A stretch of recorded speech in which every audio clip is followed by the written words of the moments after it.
Thank you so much for tuning in to She's All Over the Place with Kiriaki. That's me. Nico Fara, how are you? I'm great. How are you doing? I'm happy to be here with you. Thank you so much. I appreciate you being here. Finally, I wanted you on the Women Empowerment series, and you're just so busy, but we're here now, which is awesome. Yes, my pleasure. Yeah, so let's talk about where you're from, and today we're going to be talking about the metaverse and fashion. So let's talk about where you're from and what gave you that intuitive hit to explore fashion and what fashion means for you. Sure. I'm originally Persian, and in my country, we love to express ourselves with clothing, with makeup, and so beauty and fashion have been kind of in my blood. Even though I studied engineering, I always try to do that as a hobby and a side, and eventually merge these and started beauty tech and fashion tech companies. And I love beauty and fashion for just freely expressing ourselves, putting out our identity, our mood, and people can communicate with us that way. So yeah, the reason I got into this Web3 fashion was also kind of making things even better and more enhanced, because I was always struggling with the waste that this fashion industry is causing and how they're treating people and employees. So I found Web3 being a cool way to solve for a lot of those. Yeah. In regards to expressing yourself and, the richness of colors and beauty through fashion, being a female, I identify with this, and I'm wondering if you feel the same, but I've been told fashion's very, very superficial, and there's just so much more to fashion than what's on the surface. And along your journey, well, in your family, it was well supported because you kind of grew up in such a healthy way. But did you find anyone trying to dismantle you from being involved with fashion, or the naysayers who would, try to eat away at your spirit and your soul about fashion and beauty? And yes or no? And then if so, how did it ever put your light out, or did you allow it to ever affect you in such a way, or did you always protect that? Well, my family actually were never supportive of anything I did. Other than just education. In regards to beauty and fashion, for example, my mom always would wear just black and dark and not even into colors. I was the exact opposite. And then in terms of beauty, I had to learn it from others. And even in Iran, you probably have heard with the revolution, women are not allowed to really express themselves with so many levels. You would get caught if you are wearing makeup going to college. I was actually one of those, and it was just so ridiculous, for a simple eyeliner or something. But yeah, so I had to always find ways around it. And I think it's very important because there are these small things that can really change your mood, or make you communicate with others better, and we see that in a lot of communities like LGBTQs and others, that kind of they just can really express who they are internally with these tools that are available. And again, thinking about metaverse and digital fashion or gaming, all of these are, again, same thing. They are giving you more tools to just express your inner self and identity. And that's why we see a lot of those underrepresented communities going for those tools, going for gaming or metaverse, and be free of these judgments and everything that was kind of restricting them. Yeah, I see you're a big advocate for BIPOC and LGBTQA plus communities. So that intertwines with the inclusion and diversity to reach more people. Do you want to share more and give examples on that topic of the tools that can be utilized in such a way? Yeah, sure.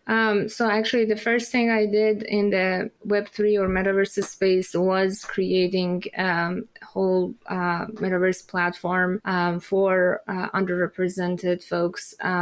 Because again, I felt like we have given too much attention to typical demographics, especially in gaming. But if metaverse is really the future of internet, we need to provide these tools more equitably to everyone. And so thinking about equity and all of that, I always try to compensate for what was missing. And, being a woman, an engineer, I always felt that gap, that I was not given the same opportunities, that I was not treated the same way. So the tools, like technology tools that we're building, are very important because they can help with these gaps. And again, even now, they're not equally distributed. Even countries that don't have access to internet, or, even drinking water. So it's just not there yet. So we have to work extra hard, and very mindfully to bring that to everyone. And I know it's very cliche, but it's really what I deeply work towards every day. Yeah, I love all that. Thank you for sharing. I appreciate you. Thank you. Shifting into the dynamics of you as an engineer. So I'm not an engineer, and maybe a lot of people listening, they're not engineers. So what are some fundamental tools you as an engineer that you're utilizing to apply it to what you're building and what you're the founder of in the metaverse? Sure. I think the biggest takeaway from engineering or studying engineering was the problem solving. So I always go back to those fundamentals of where is the root cause? What's the problem really coming from? And I also did some quality assurance job, which really gave me this process development and these ideas that I'm implementing into DAOs now. So I would say I don't really use anything from the engineering courses that I took on a daily basis, but the perspective that it gave me was really helpful. The other thing that is helpful is that in Web3 and Metaverse, there's a lot of tech that is going on. And if you are leading these organizations like that, it's important for you to understand to some level where you can be dangerous and can ask the right questions. So that has been helpful for me, because especially among developers, it's very common for them to say go away, you don't understand. I know what I'm doing. But they can't say that when I have done a lot of things similar to that, and I know if they're bullshitting me. Yeah. So I know that you are a speaker at many conferences and events, and I've been invited to some, not by you, and then just seeing your name on the flyer when they're doing these, empowerment panels. So what is a smart question or the right question someone could ask you? If you don't know, you don't know, but what is a smart question that someone could ask you, and then you share that information? About diversity and inclusion? About the metaverse and being an engineer and using the tools as a founder to build in the metaverse. That's an interesting question. I think anything is about our definition of everything. For example, DAOs, things that are so new, or even metaverse, right? If we don't first agree on the same concept or definition or same ground, then the rest is going to be confusing. So I like to always start with what's your definition of metaverse or DAO, because otherwise it's easy to just package everybody in the same way. And I found it very different. For example, in the concept of DAOs, there's so many different types of DAOs and so many ways to do decentralization or autonomous or all of that. So it's very important to kind of understand that. And then also the vision of why are you doing what you're doing? Instead of we typically just talk about the benefits of everything, which is kind of now very obvious to everyone. But I think the why and... No, it's not obvious to everyone. You're just so zoomed in. It's your everyday. I vibe because I've been involved in this space since 2018, but it's not. So I've taken, the last few months to just zoom out. I was at Gary V's VCon last May. And, Right. After that, he was saying everyone's so zoomed in. So in our circles in Web3, it seems everyday and obvious, but so I've taken the responsibility of zooming out and talking to people internationally, because some people have no clue. So yeah, Of course. I was talking about more, but when you go to a Web3 conference, most people know why Web3 is good, but to every person, that could be a different reason. Everybody came to this industry for a different reason. So that why is kind of very important to me to be asked for. Yeah. And you gracefully shared with us your why, and we could, go more in depth with that topic. First, I would like to have you answer the question that came up, which is, what is the metaverse to you? Sure. To me, metaverse is just the future of internet in a way that enhances our existing customer experiences or user experiences. So if you are using Zoom call or all these tools that like Instagram, social media, all of this can be enhanced with game engines that we have, with immersive experiences that we have. And it just makes the experiences better, more fun, more efficient. And so that's the part that I'm attracted to when I talk about metaverse. I'm talking about enhancing e-commerce, enhancing social connections, social networks. So things like that are very appealing to me. And who are some of these people who are building these platforms that you identify with or you're partnering up with for the metaverse? Yeah, I mean, there are many, many players. And, again, the people have different definitions of metaverse. Some people think that a lot of our social platforms are also metaverse. I would say the good ones are the ones that are finding a good accessible middle ground. For example, Spatial has been doing a good job with empowering a lot of artists and creators that we see on Web3 or NFT Twitter. They have built a really good community. They made the tool very accessible. So I think to me that's a good example of metaverse that has become viral and accessible, and it has a good enough quality. Obviously, you can do better with the quality with Unreal Engine like we're doing, but it will cost more and it would be less accessible to everyone. So you're utilizing Unreal Engine? Yes, we are using Unreal Engine for almost all the immersive experiences that we create. So I'm in the movie business. My brother has a production company on Sunset Boulevard called Gold Tree Studios. I've been hearing in his office over the last 6 months, Unreal Engine, and more people in the space talking about it. But for someone tuning in, what is Unreal Engine and how do you utilize that platform? Sure. So there are different game engines that you can build different games. And so thanks to the gamers, these game engines over time have really improved. And the top two ones that are being used for metaverse applications are Unity and Unreal Engine. These are big companies that have been built over many, many years. Now, the difference is that Unreal Engine is almost the highest quality rendering that you can get, created by Epic Games. And they have this very famous game called Fortnite. And so if you are building an immersive experience or immersive movie or film, you can use a lot of these virtual production tools, and Unreal Engine can be a great tool to recreate a lot of things that you cannot do in the real world. And so that has been used in movies. Virtual production has been used in movies for so long, and it's just becoming more and more common and almost a necessity of anything. Yeah, and it seems like it's more accessible to people as well, and creatives too, to jump in and utilize their art with it, although they may not understand the engineering side to it.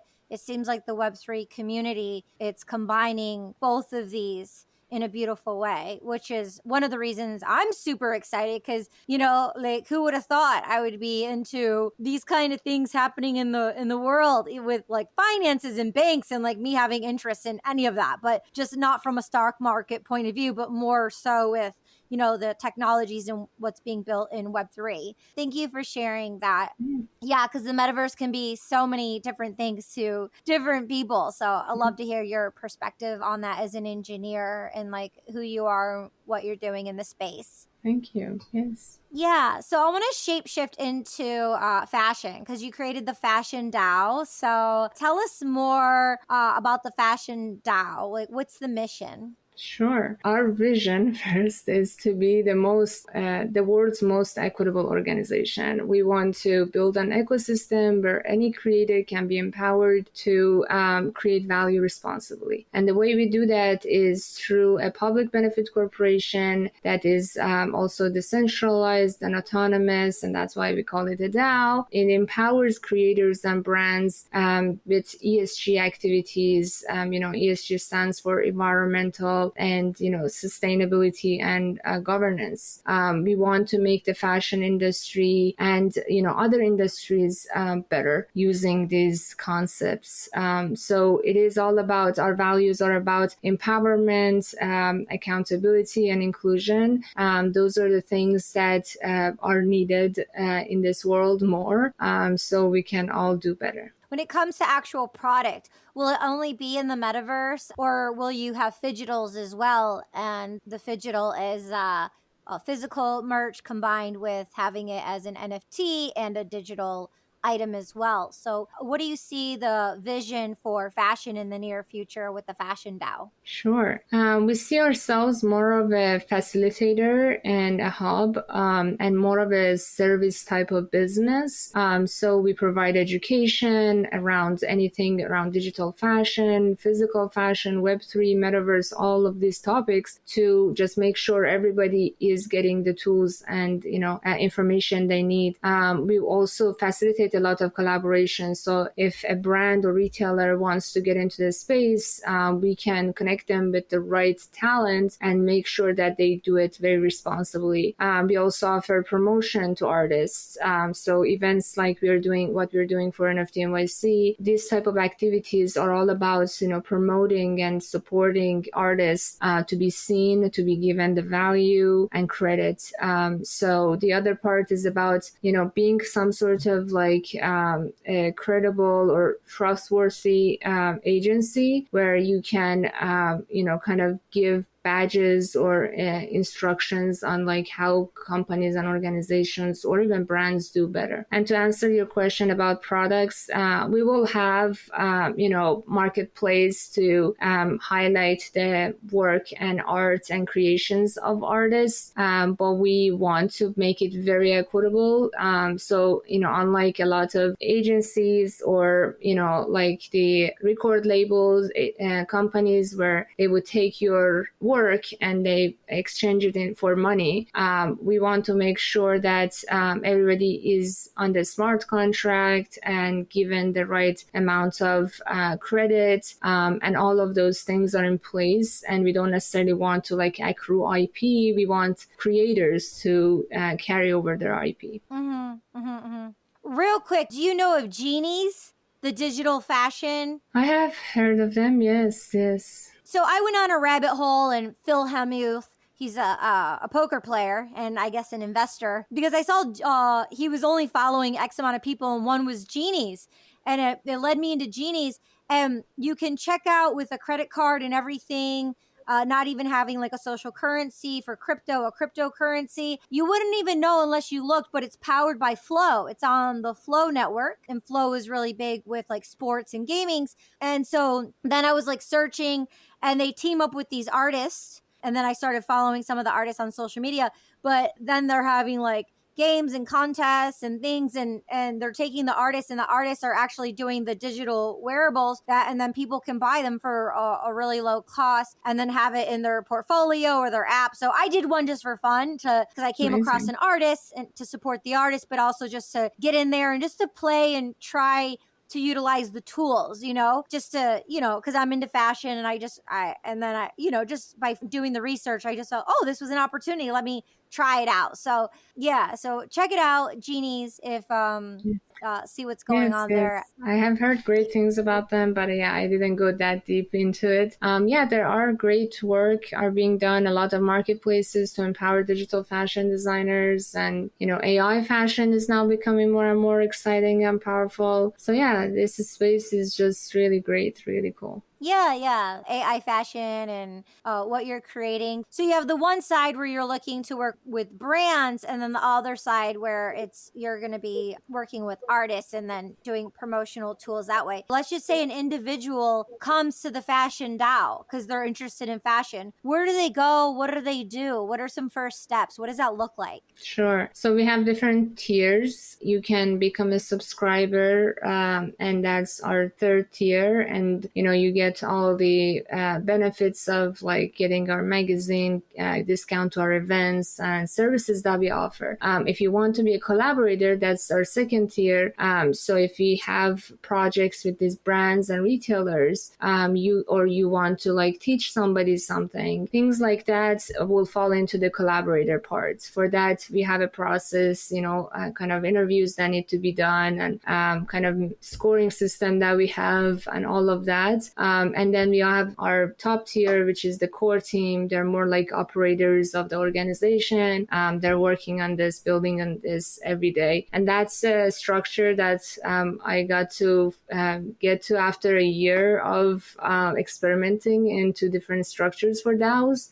So that's why I'm saying like it's just quite a learning process, and everybody has a very different perspective of like what these new ideas or structures are. Yeah. And then when did you create the Fashion DAO? It was almost a year ago. In March last year. Mm-hmm. And have you done brand collaborations within the Fashion DAO as of yet? It's been mostly like, advising one-on-one, but the big collaborations will be going soon. Very cool. So right now, building the infrastructure, seeing what works, seeing what doesn't work, and setting it up for long term. And then with you being in the space of who you are and what you're doing and what you're building, are there, because I know they said the people in the community, they're like, yo, music NFTs, the next thing to pop off is fashion NFTs, like fashion. And there's, the Metaverse Fashion Week. There's all these, Metaverse shows going on, runway shows. And how is it for you? Are you finding people to be very competitive, friendly, supportive, helpful? Is it a lot? Is it overwhelming? Are you doing something different than everyone else? Are there a couple people similar doing what you're doing? Like, how is it for you being a founder? Yeah, it's a very interesting and good question. I think there are many people that are trying to make communities in the Web3 space, and Web3 fashion is one of those. So there are many communities, but what I found is that a DAO or any organization is very much an extension of the founder or founders' ideas, vision, and mission. So with that in mind, I think all of us are very unique in our own ways. So I think like my perspective, being an engineer coming into the fashion industry and Metaverse and Web3, it just made the fashion DAO very different compared to those who have different backgrounds. And I think all of these can coexist and, create this beautiful future together. So we do collaborate a lot with our sister communities. And I think that's what makes the future more beautiful. And collaboration and co-creation is an idea that everybody believes in the Web3 space, maybe for different reasons. But I think it's a beautiful part of this space. Beautiful. Thank you. Thank you. I also was wondering if someone's listening, right? Like how fine they want to be a part of the fashion job, but what do you need as a founder? Like, what are you thirsty and yearning for to be able to expand and grow? How someone could be a valuable asset. And that way, if they want to contribute and be a part of what's happening in the Web3 space, what do you specifically need support with? Yes, thank you. I think more than anything is alignment on our values and vision. That's what I always look for. And I found like if you skip that step, it's never going to work. So the values that are important to us are empowerment, accountability, and inclusion. And we have that tied to our vision of making the most equitable organization in the world. And so that is very important, especially the elements of accountability. When you talk about DAOs and decentralization, that by default is going to remove some of the control and organization that we are typically used to. So what I learned over the past year was that a lot of people are just not used to it. And so suddenly they come to this new organization and new structures, and they expect to still be told, to still be managed, not to be necessarily a self-starter. So I started looking for people that are more entrepreneurial, at least for the core team, that makes a great type of person to contribute. But other factors, like believing that everybody needs to be included, believing that we want to respect everybody, like all of those are also very important, because every decision we make every day needs to be aligned with our values. And then, like if the collaborators we are looking at, if you are an artist, designer, we would love to have them in our community, because this will be almost nothing without these collaborators. And my only goal is to just give all the tools and infrastructure and connections that I can build and the core team can build to empower these artists. And so we don't even exclude any type of fashion. So a lot of organizations are like, we're just digital fashion, or we're just AI.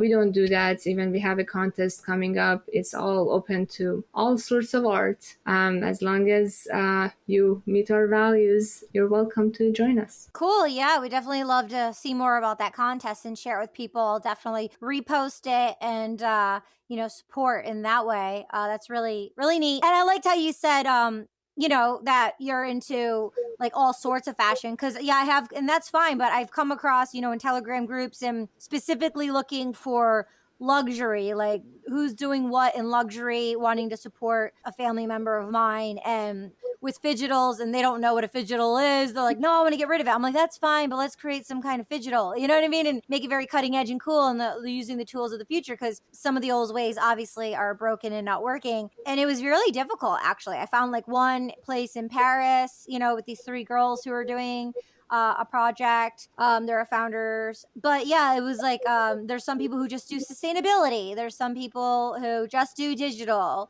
So, and that's great for a niche, but then it's also refreshing to hear, that I can send them to the Fashion DAO and they can come there and all their ideas will be welcomed and supported. So that's really important, especially with your values. Thank you for sharing that. Thank you. And also, our collaborators don't have to be just artists. You can be a marketer, you can be a supply chain person, you can be an engineer. They're all welcome, because we are basically looking at the fashion industry as a whole, and all of these, value creators are needed to make this industry better.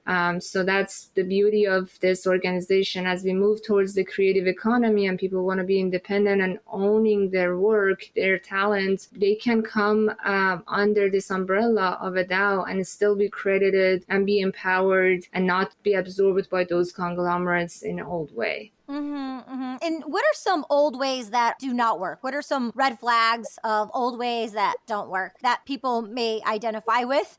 Well, I think there's good and bad in the past. I like certain structures and ideas about corporations in the past. I think they're needed still, because people are people. But the parts about not giving credit to an artist, for example, just saying that, I paid for it, so I shouldn't name them. Things like that are, not so nice to me. And, I was talking to someone who has a brand, and I was she was asking me to use her image into our website and mentioning their brand name. And I asked, who is the artist? And she said, I can't tell you. I paid for it.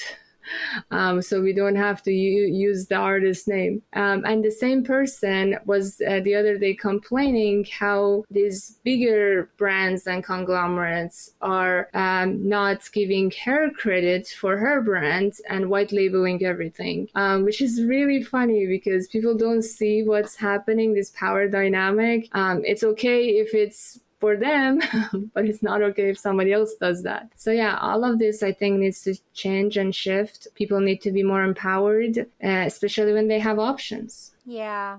Beautiful. That's a great example. That's a really, really good example. It's just that cycle of what we don't want and then we do it to others, but just being unconscious. And it's not the individual's fault. It's what society taught us. It's what society taught the people who taught us, So it's Exactly. been trickled down. And now is the time of the Renaissance to be able to dismantle those old structures in a psychological way with energy and the way we think, the way we're operating to it's like twisted to like untwist it. Not everything is going to leave. Some systems, like you said, are in place and good, and some systems will stay.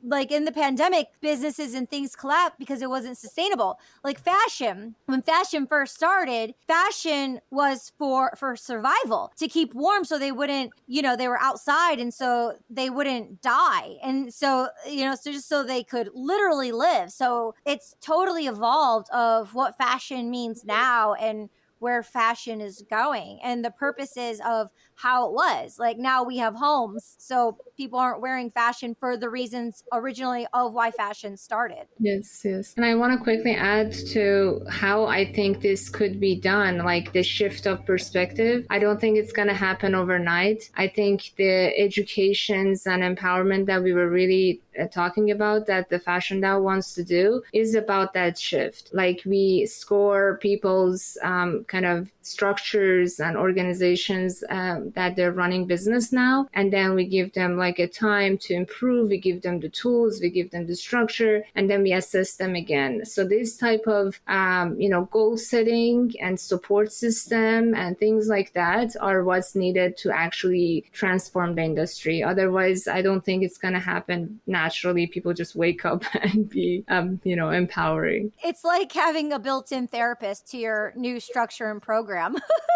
Yes. People who really care for humanity and for the way we live in business, because we see now business is personal, and we don't want to get into bed with everyone because you're not serving everybody. Like when you wake up, it's a psychological thing of when you go to sleep and when you wake up to do what you're building, and who you're building and doing it for. But yeah, so those values need to align proper, and I think that's super important. A quick comment on that about the inclusion. It doesn't mean like we have to build a product for everybody. I think it's more about empowering everybody to have the choice of wanting to provide. Like luxury by nature is very exclusive. How can we bring luxury into Web3 that is supposed to be inclusive? You can make more creators. You can be inclusive on the creation side, even if you want to be exclusive on the product side. So there are all these shifts and education that needs to happen. Otherwise, we're going to have the same problems we had before.